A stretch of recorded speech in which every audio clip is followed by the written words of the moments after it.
Hai semuanya, kembali lagi di mata pelajaran IPS, Ilmu Pengetahuan Sosial, pertemuan kedua. Dan sekarang kita akan membahas hal yang mirip-mirip nih. Sekarang kita akan bahas mengenai interaksi. Tapi interaksi manusia dengan lingkungan alam dan kegiatan ekonomi berdasarkan kondisi geografis. Nah, kalau ada kata-kata interaksi, kita harus paham kalau berarti ada hubungan timbal balik. Nah, sekarang kita lanjut ya ke slide selanjutnya. Apa sih lingkungan alam itu? Kita harus mengetahui definisi dari lingkungan alam. Lingkungan alam mencangkup semua benda hidup dan benda tak hidup yang terjadi secara alamiah di bumi. Artinya, lingkungan alam terdiri atas komponen abiotik dan juga biotik yang mungkin sudah kalian pelajari di mata pelajaran ilmu pengetahuan alam. Jadi, contoh komponen abiotik misalkan tanah, batu, air, udara, dan lain sebagainya. Kemudian biotik atau yang hidup, hewan, manusia, tumbuhan, dan lain-lain sebagainya. Jadi semua itu termasuk dalam lingkungan alam. Sampai sini kita harus tahu dulu ya, apa itu lingkungan alam. Selanjutnya, kita akan masuk ke interaksi manusia dengan lingkungan alam, di mana ada dua jenis interaksi yang dilakukan manusia dengan lingkungan alam. Kita lihat yang pertama, interaksi menyesuaikan diri dengan alam. Berarti kita menyesuaikan diri dengan alam. Ada 3 contoh di sini. Pertama adalah hidup dekat dengan sumber makanan. Karena kita membutuhkan makanan setiap harinya, maka kita menyesuaikan diri nih untuk mendekatkan diri dengan sumber makanan. Misalkan tinggal di daerah pesisir pantai karena kita bisa mengambil banyak ikan untuk makan dan lain sebagainya.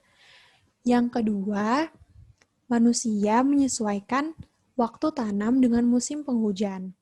Nah, misalnya petani, teman-teman. Petani membutuhkan banyak air untuk menanam padi. Oleh karena itu, manusia atau petani berusaha untuk menanam saat musim penghujan, supaya air hujan banyak dapat mengairi sawah-sawah dan padi-padi akan subur.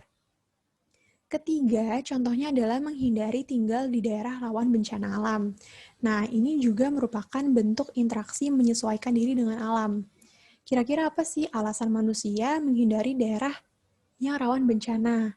Tentu saja untuk mengurangi resiko terjadinya bencana alam. Jadi setidaknya bisalah um, memperkecil gitu resiko terjadinya kita kemungkinan akan terkena tsunami atau banjir dan lain sebagainya. Contohnya misalkan menghindari daerah-daerah rawan banjir seperti itu, supaya kita nggak kena banjir. Nah, interaksi yang kedua itu berbentuk mendominasi alam. Apa maksud mendominasi? Mendominasi itu artinya ada kekuatan yang lebih besar dibandingkan sesuatu. Nah, contohnya nih, tanpa kita sadari, ilmu pengetahuan dan teknologi yang dimiliki manusia itu cenderung melakukan upaya mengambil sumber daya alam. Bahkan bisa merusak sumber daya alam itu sendiri. Contohnya, karena manusia pintar, mempunyai teknologi, kita menggunakan emas untuk perhiasan. Kemudian hutan-hutan ditebang untuk membuat furniture.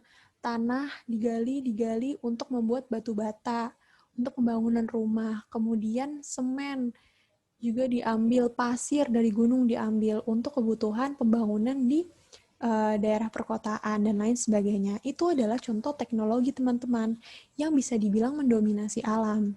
Dan yang kedua, bahkan manusia telah berupaya memodifikasi cuaca dengan mengembangkan teknologi hujan buatan.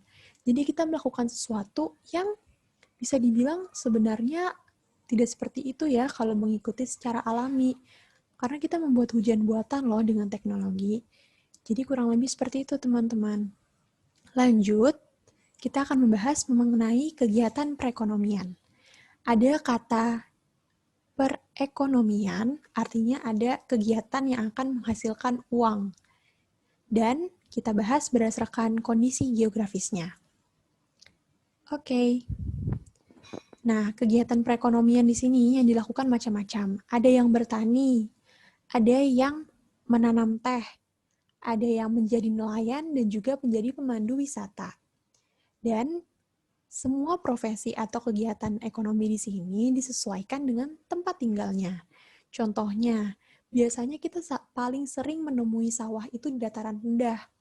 Oleh karena itu, biasanya orang-orang yang tinggal di dataran rendah itu memilih bekerja menjadi petani. Nggak semua ya teman-teman, tapi salah satu profesinya adalah dataran rendah itu menjadi petani. Karena nggak mungkin nih, di pinggir pantai kita menanam padi. Kemudian dataran tinggi nih, bisa dengan menanam tumbuhan kopi-kopian, kemudian teh, cengkeh, dan lain-lain sebagainya. Dan gak mungkin juga kan di dataran tinggi itu kita membuat tambak garam. Nah, jadi dia memilih profesi ini karena tinggal di dataran tinggi. Selanjutnya, di pesisir pantai. Kegiatan perekonomian yang dilakukan bisa tambak garam, tambak udang, menjadi petani, dan lain sebagainya, karena memanfaatkan pantai dan juga laut. Yang terakhir, misalkan di daerah pariwisata, seperti Jogja, Malang, Bali. Nah, banyak juga orang-orang yang memanfaatkan daerah pariwisata untuk bekerja sebagai pemandu wisata. Jadi, mereka semua itu berusaha untuk menyesuaikan pekerjaan mereka dengan kondisi geografis atau tempat tinggal mereka. Selanjutnya, untuk penduduk perkotaan, biasanya itu adalah mayoritas orang-orangnya bekerja untuk menawarkan jasa. Kita sering menemui orang-orang yang bekerja di kantoran, kemudian menjadi pekerja industri padat karya atau pembangunan, dan yang terakhir buruh. Nah, ini semua hanya sebagian contoh ya teman-teman, bukan berarti jika kita tinggal di daerah dataran tinggi kita tidak bisa menjadi buruh, tapi ini hanya gambaran mayoritas atau kebanyakan pekerjaan yang biasa dilakukan sesuai dengan kondisi geografis. Oke, terima kasih untuk yang telah menyimak. Semangat dan sampai bertemu di kelas.